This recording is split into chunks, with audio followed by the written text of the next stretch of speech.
Today we're talking about how to play samba on the vibraphone. To get started, we have to answer the question, what is samba? Samba started in the early 1900s in Brazil, and it grew out of some styles that already existed at the time, which were machixe and choro.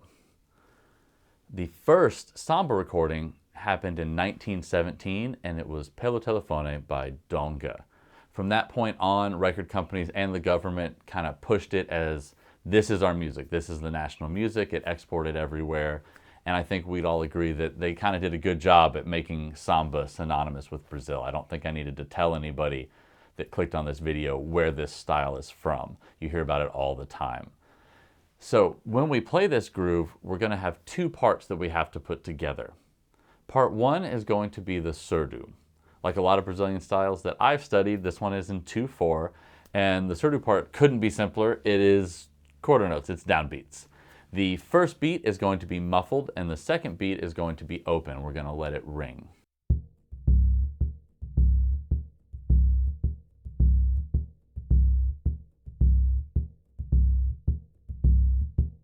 On top of that, we have the tamborim, what I'm calling the clave for samba. Now in the United States, a lot of times when music students are taught the clave, they're taught the son clave from an Afro-Cuban tradition, which we will talk about in a future video. In samba, I'm using the word clave in a more general sense of just meaning the clef or key. There are lots of different rhythmic claves depending on what style you're playing. And so I'll use this term more generally as just the concept of it as opposed to a particular one. Okay, just like we have a key, say, of E major, where you know, oh, I have 4 sharps, these are the notes that I can play. We have the key of samba, the tamborim part, that tells us these are the rhythms that fit with the groove that we're playing. And then just like in a key signature, you can add dissonance if you want. You can go away from the key and come back. We can do that rhythmically as well once we have the clave understood. You can't change the key of E major until you know how that scale works, and you can't do that to a rhythmic figure either until you have it down. So the standard tamborim clave for samba is going to start with an anticipation. So the actual whole thing starts 1/16th note before the downbeat, and it is a 2-bar pattern in 2/4.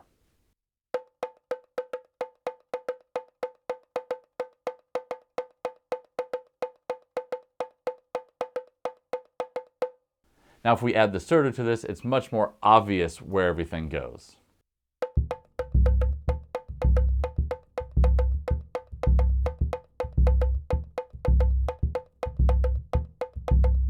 Okay, now we need to combine those parts and figure out how to put them onto the vibraphone.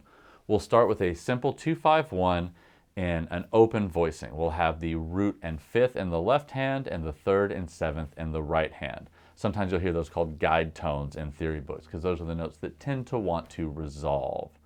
So we have our chord progression, our surdo part, and our tamborim part, and what we need to do is combine all three to create our groove for the vibraphone. What we're left with is our right hand playing the tamborim clave part and our left hand playing the surdo part as the bass line. The bass line will go back and forth between the root and the 5th to kind of help emulate the muffled and open sound of the surdo.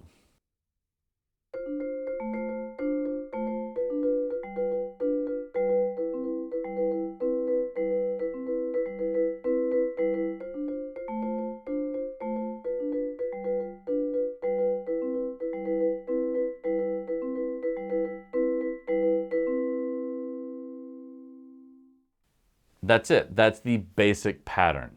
I like to adjust it a little bit because I find this kind of busy for my left hand, and I also find it limiting for my right because I don't get any other notes in the chord. It's hard to add a 9 or a 13 or something. So what I'm going to do is I'm going to use my number 2 mallet from my left hand and add it to the chord. So now I can add those extensions and have 3 notes in my chord voicing. And to make the bass work, instead of jumping all over the place, I'm going to cheat, and I'm only going to play beat 2. Since beat 1 is muffled, if I don't play it and I emphasize beat 2, I can get the same groove without having to work as hard, and I think you don't miss it.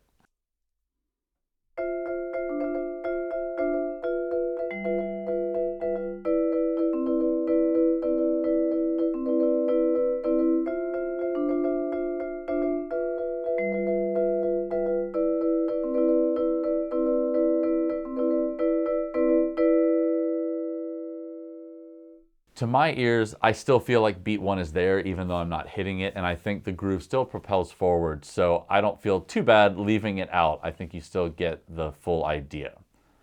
One more variation I like to do is going to go back to the first one, but what we're going to do is we're going to spread them apart as far away as possible on the keyboard. And then I'm going to play the right hand with dead strokes. And what I'm trying to do here is emulate the Cavaquinho. It is kind of a small guitar and it's high pitched, and so I'm doing short notes high on the instrument, the bass as far away as possible to try to fill in everything that's happening and give that kind of Cavaquinho vibe that you would hear in sambas. Let's listen to this example with a Pandeiro added so you can kind of tell with just 2 people you can get the whole groove going.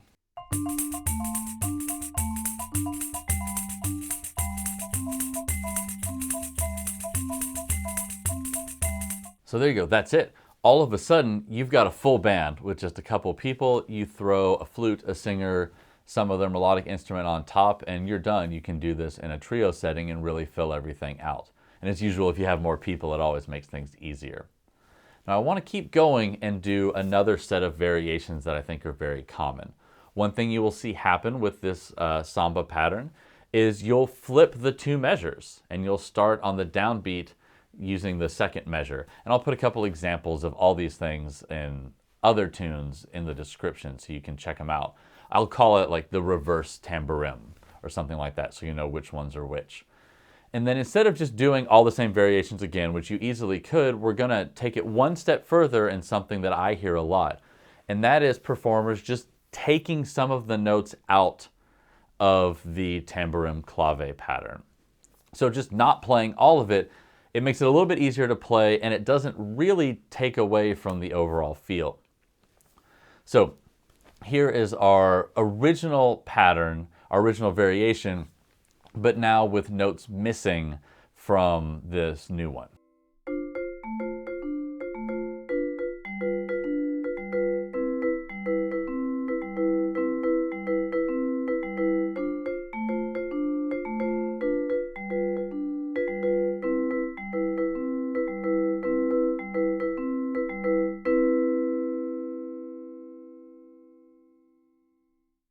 There you go. You can also do just the beat 2 bass, which I think is probably my favorite.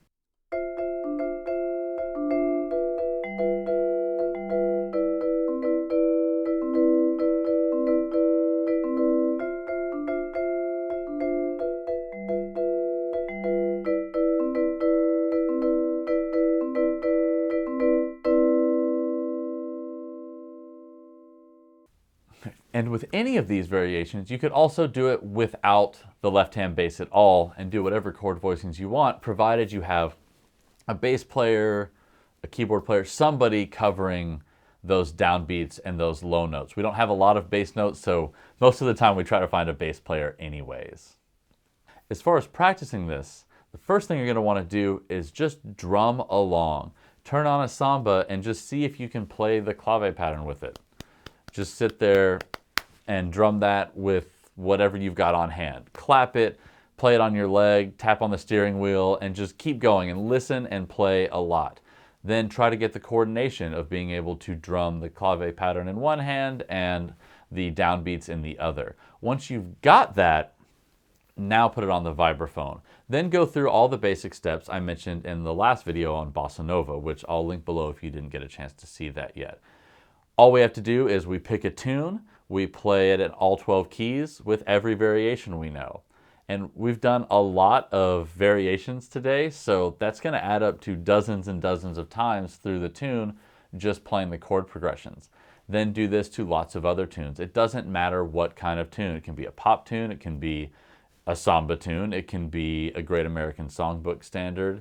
It can just be a chord progression exercise you found. Everything's going to work right now because you're just trying to get fluent in playing the pattern so that you're not thrown off by having to do different voicings or jump around. Now let's talk about some other resources you can look to after you're done watching this video. We're going to start with The Mystery of Samba here by Hermano Viana. This is a history sociology book. It is not going to teach you how to play samba. It's very interesting though to learn about the history and culture of the music you're playing. And I think it's really important. You shouldn't just hack through a couple notes and think you understand everything about samba. Taking the time to learn these things is important, and I found this book really interesting. It's where I got my info at the beginning of the video about where samba was coming from. As far as playing samba goes, we'll start with the Nelson Faria books I mentioned in the last video, the Brazilian guitar book and Inside the Brazilian Rhythm section. You can find more info about that in the last video. You don't need to hear me ramble about them twice. They're great books. We'll add to that this time with Zé Paulo Becker's The Brazilian Grooves for Guitar. This book is basically a dictionary of grooves. It's just a whole bunch of grooves on guitar. And then what you'll do is take the method we used at the beginning of the video on how to put them on vibraphone and translate these grooves onto the vibraphone.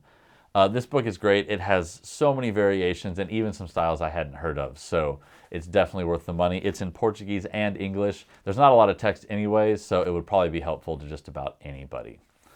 To add to that, we have a drum set book. This is the Brazilian Groove book from Kiko Freitas.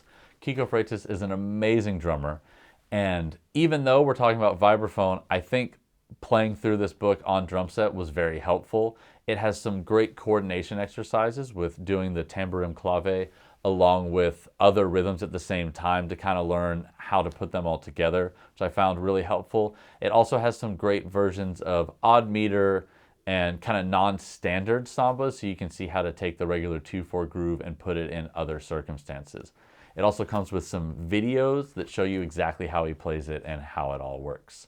One other resource for learning about samba that you may not expect is actually just getting a Pandeiro.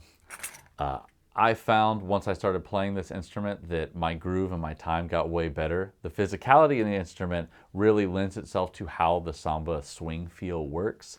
And so I think it really helps you understand how it all feels. I'll put some links below to some YouTube and Instagram accounts of great Pandeiro players that you can learn from.